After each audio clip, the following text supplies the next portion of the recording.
सत श्री अकाल प्यारे बच्चों स्वागत है चैनल विच।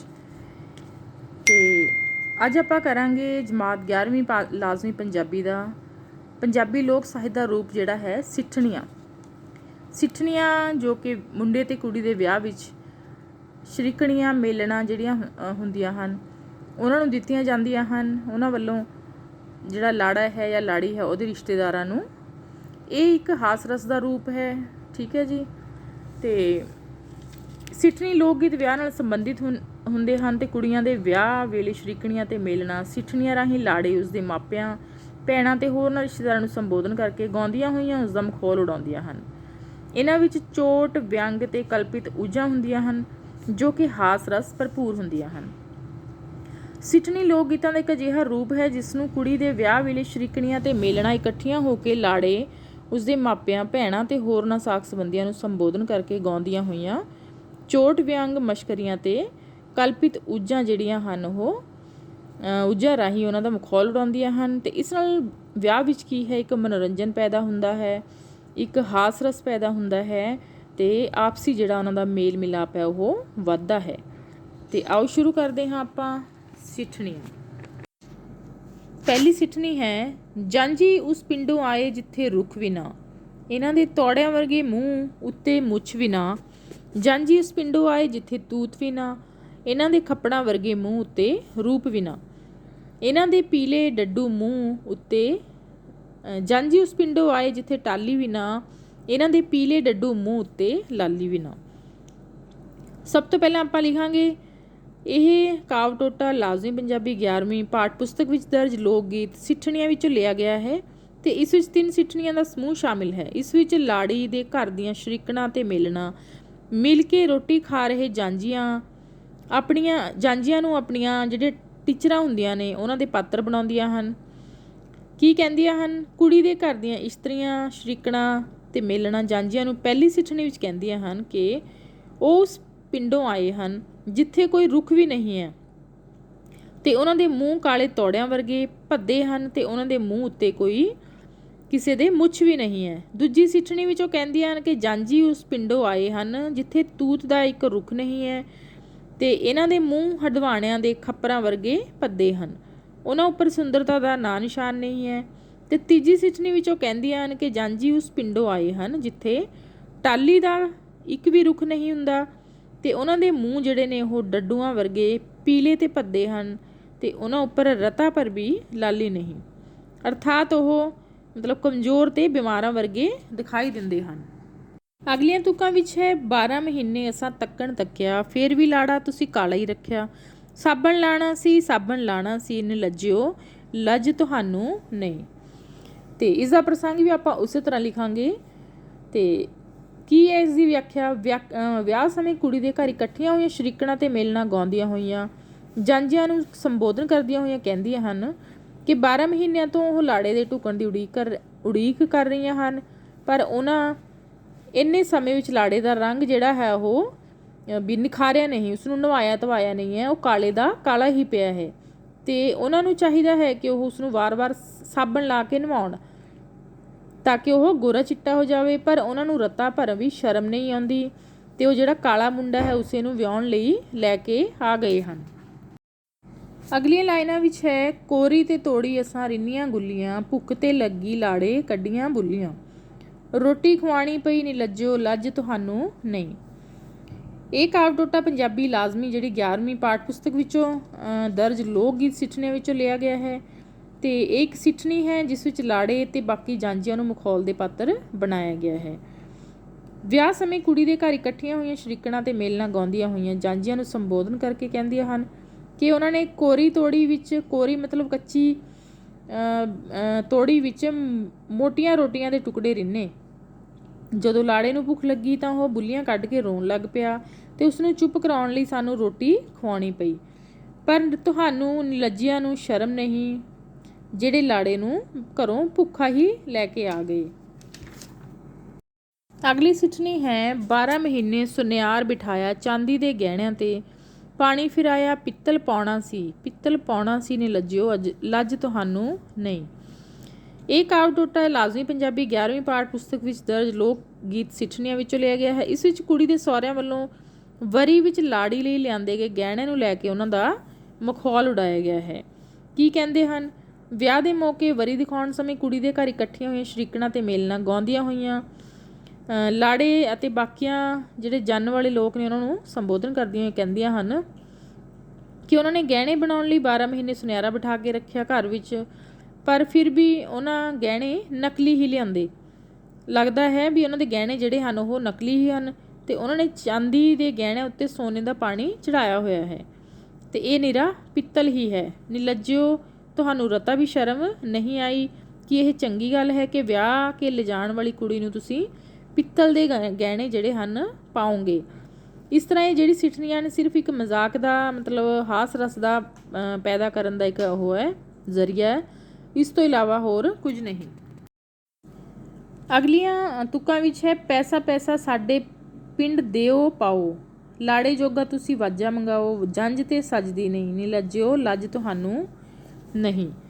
ਇਸ ਦਾ ਕੀ ਲਿਖਾਂਗੇ ਆਪਾਂ ਪ੍ਰਸੰਗ? ਇਹ ਕਾਵਿ ਟੋਟਾ ਲਾਜ਼ਮੀ ਪੰਜਾਬੀ 11ਵੀਂ ਪਾਠ ਪੁਸਤਕ ਵਿੱਚ ਦਰਜ ਲੋਕ ਗੀਤ ਸਿੱਠਣੀਆਂ ਵਿੱਚੋਂ ਲਿਆ ਗਿਆ ਹੈ ਅਤੇ ਇੱਕ ਸਿੱਠਣੀ ਹੈ ਜਿਸ ਵਿੱਚ ਲਾੜੇ ਤੇ ਬਾਕੀ ਜਾਂਝਿਆਂ ਨੂੰ ਮਖੌਲ ਦੇ ਪਾਤਰ ਬਣਾਇਆ ਗਿਆ ਹੈ। ਕੀ ਕਹਿੰਦੇ ਹਨ? ਵਿਆਹ ਸਮੇਂ ਕੁੜੀ ਦੇ ਘਰ ਵਿੱਚ ਜੁੜੀਆਂ ਸ਼ਰੀਕਣਾਂ ਤੇ ਮੇਲਣਾ ਜਿਹੜੇ ਲਾੜੇ ਨੂੰ ਆਪਣੇ ਮਖੌਲ ਦਾ ਪਾਤਰ ਬਣਾਉਂਦੀਆਂ ਹੋਈਆਂ ਆਪਣੇ ਸਾਰੇ ਪਿੰਡ ਨੂੰ ਕਹਿੰਦੀਆਂ ਹਨ ਕਿ ਉਹ ਪੈਸਾ ਪੈਸਾ ਇਕੱਠਾ ਕਰਨ ਤੇ ਲਾੜੇ ਲਈ ਵਾਜਾ ਮੰਗਵਾਉਣ ਅਤੇ ਵਾਜੇ ਤੋਂ ਬਿਨਾਂ ਜੰਝ ਸੱਜਦੀ ਨਹੀਂ, ਪਰ ਬਿਨਾਂ ਬਾਜਿਓਂ ਆਏ ਇਹਨਾਂ ਨੇ ਲੱਜਿਆਂ ਜਾਂਝੀਆਂ ਨੂੰ ਰਤਾ ਵੀ ਸ਼ਰਮ ਨਹੀਂ ਹੈ ਵੀ ਤੁਸੀਂ ਬਿਨਾਂ ਬਾਜੇ ਤੋਂ ਕੁੜੀ ਨੂੰ ਵਿਆਹੁਣ ਲਈ ਆ ਗਏ, ਤੁਹਾਨੂੰ ਬਿਲਕੁਲ ਵੀ ਸ਼ਰਮ ਨਹੀਂ ਆਉਂਦੀ। ਅਗਲੀ ਸਿੱਠਣੀ ਵਿੱਚ ਹੈ ਵਾਹ ਵਾਹ ਨੀ ਚਰਖਾ ਚਮਕਦਾ, ਹੋਰ ਤਾਂ ਲਾੜਾ ਚੰਗਾ ਭਲਾ ਢਿੱਡ ਉਹਦਾ ਲਮਕਦਾ, ਵਾਹ ਵਾਹ ਨੀ ਚਰਖੇ ਪੀੜੀਆਂ, ਹੋਰ ਤਾਂ ਕੁੜਮ ਚੰਗਾ ਭਲਾ ਅੱਖਾਂ ਟੀਰਮ ਟੀਰੀਆਂ।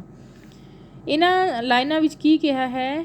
ਇਹ ਦੋ ਸਿੱਠਣੀਆਂ ਦਾ ਸਮੂਹ ਹੈ। ਪਹਿਲੀ ਵਿੱਚ ਲਾੜੀ ਦੇ ਘਰ ਇਕੱਠੀਆਂ ਹੋਈਆਂ ਮੇਲਣਾ ਲਾੜੇ ਨੂੰ ਅਤੇ ਦੂਜੀ ਵਿੱਚ ਆਪਣੇ ਕੁੜਮ ਨੂੰ ਮਖੌਲ ਦਾ ਪਾਤਰ ਬਣਾਉਂਦੀਆਂ ਹਨ। ਕੀ ਕਹਿੰਦੀਆਂ ਹਨ? ਪਹਿਲੀ ਸਿੱਠਣੀ ਵਿੱਚ ਮੇਲਣਾ ਕਹਿੰਦੀਆਂ ਹਨ ਕਿ ਚਰਖਾ ਬਹੁਤ ਚਮਕਦਾ ਹੈ, ਲਾੜਾ ਹੋਰ ਤਾਂ ਸਾਰੀਆਂ ਗੱਲਾਂ ਕਰਕੇ ਚੰਗਾ ਭਲਾ ਹੈ, ਪਰੰਤੂ ਉਸਦਾ ਜਿਹੜਾ ਢਿੱਡ ਹੈ ਉਹ ਬਾਹਰ ਨੂੰ ਲਮਕ ਰਿਹਾ ਹੈ।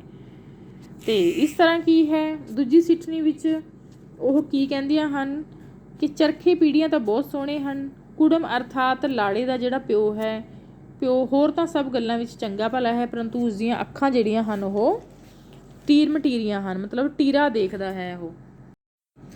ਅਗਲੀਆਂ ਤੁਕਾਂ ਵਿੱਚ ਕੀ ਕਹਿੰਦੇ ਹਨ? ਅਸਾਂ ਨੇ ਕੀ ਕਰਨੇ ਬੇਬਹਾਰੇ ਕੱਦੂ, ਅਸਾਂ ਨੇ ਕੀ ਕਰਨੇ ਬੇਬਹਾਰੇ ਕੱਦੂ, ਲਾੜਾ ਬੈਠਾ ਹੈ ਜਾਪੇ ਜਿਉਂ ਛੱਪੜ ਕੰਢੇ ਡੱਡੂ, ਅਸਾਂ ਨ ਲੈਣੇ ਪੱਤਾ ਬਾਜ ਕਰੇਲੇ, ਲਾੜੇ ਦਾ ਚਾਚਾ ਹੈ ਝਾਕੇ ਜਿਵੇਂ ਚਾਮ ਚੜਿਕਦੇ ਡੇਲੇ। ਇਸ ਵਿੱਚ ਕੀ ਹੈ? ਜਿਹੜੀ ਸਿੱਠਣੀ ਹੈ ਇਸ ਵਿੱਚ ਲਾੜੇ ਅਤੇ ਉਸਦੇ ਚਾਚੇ ਨੂੰ ਮਖੌਲ ਦੇ ਪਾਤਰ ਬਣਾਇਆ ਗਿਆ ਹੈ। ਕੀ ਕਹਿੰਦੀਆਂ ਹਨ ਕੁੜੀਆਂ ਮੇਲਣਾ? ਜਿਵੇਂ ਕਿ ਵਿਆਹ ਸਮੇਂ ਕੁੜੀ ਦੇ ਘਰ ਜੁੜੀਆਂ ਮੇਲਣਾ ਅਤੇ ਸ਼ਰੀਕਣੀਆਂ ਸਿੱਠਣੀਆਂ ਦਿੰਦੀਆਂ ਹੋਈਆਂ ਕਹਿੰਦੀਆਂ ਹਨ ਕਿ ਅਸੀਂ ਬੇਬਹਾਰੇ ਕੱਦੂ ਕੀ ਕਰਨੇ ਹਨ, ਮਤਲਬ ਬੇਮੌਸਮੇ ਇਹ ਸਾਡੇ ਕਿਸ ਕੰਮ ਦੇ ਹਨ। ਲਾੜਾ ਬੈਠਾ ਇਸ ਤਰ੍ਹਾਂ ਲੱਗ ਰਿਹਾ ਹੈ ਜਿਵੇਂ ਕੋਈ ਛੱਪੜ ਦੇ ਕੰਢੇ ਡੱਡੂ ਬੈਠਾ ਹੋਵੇ, ਅਤੇ ਉਹ ਕਹਿੰਦੀਆਂ ਨੇ ਅਸੀਂ ਪੱਤਿਆਂ ਤੋਂ ਬਿਨਾਂ ਕਰੇਲੇ ਵੀ ਨਹੀਂ ਲੈਣੇ, ਅਤੇ ਲਾੜੇ ਦਾ ਜਿਹੜਾ ਚਾਚਾ ਉਹ ਇਸ ਤਰ੍ਹਾਂ ਝਾਕਦਾ ਹੈ ਜਿਸ ਤਰ੍ਹਾਂ ਚਮਚੜਿਕ ਹੋਵੇ, ਉਸ ਦੇ ਡੇਲੇ ਜਿਹੜੇ ਹਨ ਉਹ ਚਮਚੜਿਕ ਵਰਗੇ ਜਾਪਦੇ ਹਨ, ਜਿਹੜੀਆਂ ਕਿ ਰਾਤ ਨੂੰ ਹਨੇਰੇ ਵਿੱਚ ਉੜਦੀਆਂ ਫਿਰਦੀਆਂ ਹਨ। ਜਾਂਝਿਓ ਮਾਂਝਿਓ ਕਿਹੜੇ ਵੇਲੇ ਹੋਏ ਨੇ, ਖਾ ਖਾ ਕੇ ਰੱਜੇ ਨਾ ਢਿੱਡ ਨੇ ਕਿ ਟੋਏ ਨੇ, ਨਿੱਕੇ ਨਿੱਕੇ ਮੂੰਹ ਦੇ ਨੇ ਢਿੱਡ ਨੇ ਕਿ ਖੂਹ ਨੇ, ਖਾ ਰਹੇ ਹੋ ਤਾਂ ਉੱਠੋ ਸਹੀ। ਇਸ ਸਿੱਠਣੀ ਵਿੱਚ ਜਾਂਝੀਆਂ ਨੇ ਦੇ ਬਹੁਤਾ ਖਾਣ ਦੇ ਉੱਪਰ ਕੀ ਹੈ ਮਖੌਲ ਬਣਾਇਆ ਗਿਆ ਹੈ। ਇਸ ਵਿੱਚ ਵਿਆਹ ਸਮੇਂ ਕੁੜੀ ਦੇ ਘਰ ਜੁੜੀਆਂ ਸ਼ਰੀਕਣਾਂ ਤੇ ਮੇਲਣਾ ਜਾਂਝੀਆਂ ਅਤੇ ਲਾੜੇ ਦੇ ਰਿਸ਼ਤੇਦਾਰਾਂ ਨੂੰ ਸਿੱਠਣੀਆਂ ਦਿੰਦੀਆਂ ਹੋਈਆਂ ਕਹਿੰਦੀਆਂ ਹਨ ਕਿ ਉਹਨਾਂ ਨੂੰ ਰੋਟੀ ਖਾਣ ਲਈ ਆਇਆ ਬਹੁਤ ਦੇਰ ਹੋ ਗਈ, ਪਰ ਅਜੇ ਤੱਕ ਉਹ ਖਾਈ ਜਾ ਰਹੇ ਹਨ, ਮਤਲਬ ਹਲੇ ਤੱਕ ਰੱਜੇ ਨਹੀਂ ਹਨ। ਉਹਨਾਂ ਦੇ ਢਿੱਡ ਹਨ ਕਿ ਟੋਏ ਹਨ, ਉਹਨਾਂ ਦੇ ਮੂੰਹ ਤਾਂ ਨਿੱਕੇ ਨਿੱਕੇ ਹਨ ਪਰ ਉਹਨਾਂ ਦੇ ਢਿੱਡ ਖੂਹਾਂ ਵਰਗੇ ਹਨ ਜਿਹੜੇ ਭਰਦੇ ਹੀ ਨਹੀਂ ਹਨ। ਜੇਕਰ ਉਹ ਖਾ ਕੇ ਥੱਕ ਗਏ ਹੋਣ ਤਾਂ ਉਹ ਹੁਣ ਉਹਨਾਂ ਨੂੰ ਉੱਠ ਪੈਣਾ ਚਾਹੀਦਾ ਹੈ। ਇਸ ਤਰ੍ਹਾਂ ਉਹਨਾਂ ਦਾ ਜਿਹੜਾ ਹੈ ਮਜ਼ਾਕ ਬਣਾਇਆ ਜਾਂਦਾ ਹੈ।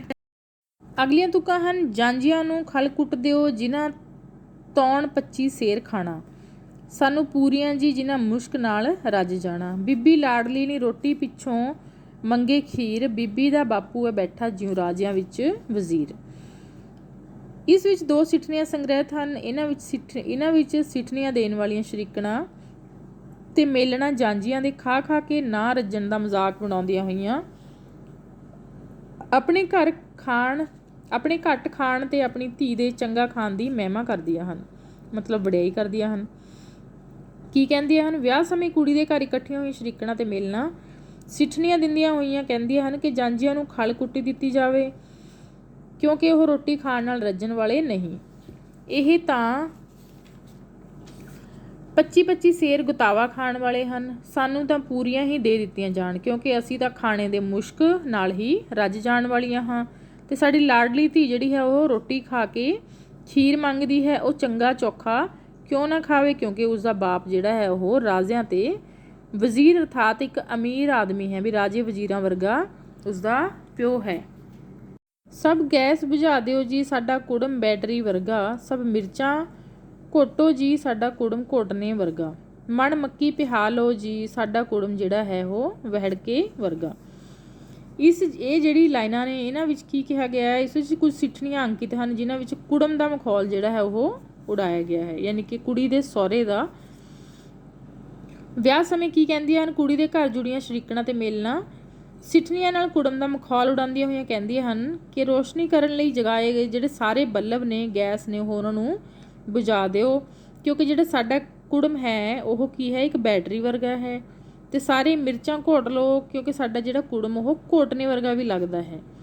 ਇਸ ਤਰ੍ਹਾਂ ਉਹਦੀ ਤੁਲਨਾ ਜਿਹੜੀ ਹੈ ਗੈਸ, ਲਾਈਟ ਨਾਲ, ਰੋਸ਼ਨੀ ਨਾਲ ਤੇ ਘੋਟਨੇ ਨਾਲ ਕੀਤੀ ਗਈ ਹੈ। ਤੇ ਤੁਸੀਂ ਮਣਕੂ ਮੱਕੀ ਵੀ ਪਿਹਾ ਲਓ, ਕਿਉਂਕਿ ਸਾਡਾ ਕੁੜਮ ਜਿਹੜਾ ਹੈ ਉਹ ਵਹਿੜਕੇ ਵਰਗਾ ਵੀ ਹੈ।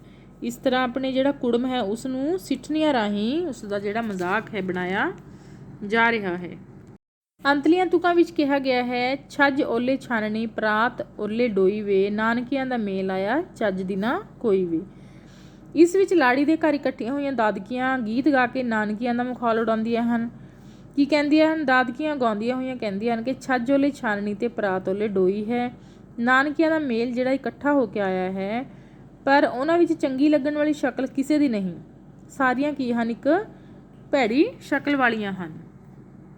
ਇਸ ਤਰ੍ਹਾਂ ਇਸ ਵਿੱਚ ਨਾਨਕੀਆਂ ਦਾ ਜਿਹੜਾ ਹੈ ਮਖੌਲ ਉਡਾਇਆ ਗਿਆ ਹੈ ਇਹਨਾਂ ਸਿੱਠਣੀਆਂ ਰਾਹੀਂ। ਤੇ ਇਹ ਸਿੱਠਣੀਆਂ ਕੀ ਹਨ? ਇੱਕ ਹਾਸ ਰਸ ਦਾ ਸਾਧਨ ਹਨ, ਜੋ ਕਿ ਮੁੰਡੇ ਅਤੇ ਕੁੜੀ ਦੇ ਵਿਆਹ ਵਿੱਚ ਮਨੋਰੰਜਨ ਦਾ ਸਾਧਨ ਬਣਦੀਆਂ ਹਨ। ਤੇ ਆਪਸ ਵਿੱਚ ਜਿਹੜਾ ਹੈ ਮੁੰਡੇ ਅਤੇ ਕੁੜੀ ਦੇ ਘਰ ਵਾਲਿਆਂ ਦਾ ਜਿਹੜਾ ਆਪਸੀ ਮੇਲ ਜੋਲ ਹੈ ਉਹ ਵਧਾਉਂਦੀਆਂ ਹਨ। ਤੇ ਇਹ ਇੱਕ ਸਾਡਾ ਸਾਹਿਤ ਰੂਪ ਹੈ ਇਹ ਸਿੱਠਣੀਆਂ। ਬੱਚਿਓ, ਜੇ ਤੁਹਾਨੂੰ ਸਮਝ ਆਇਆ ਤਾਂ ਇਸ ਨੂੰ ਲਾਈਕ ਤੇ ਸ਼ੇਅਰ ਜ਼ਰੂਰ ਕਰਨਾ, ਚੈਨਲ ਨੂੰ ਸਬਸਕ੍ਰਾਈਬ ਜ਼ਰੂਰ ਕਰਨਾ। ਵੀਡੀਓ ਦੇਖਣ ਲਈ ਬਹੁਤ ਬਹੁਤ ਧੰਨਵਾਦ।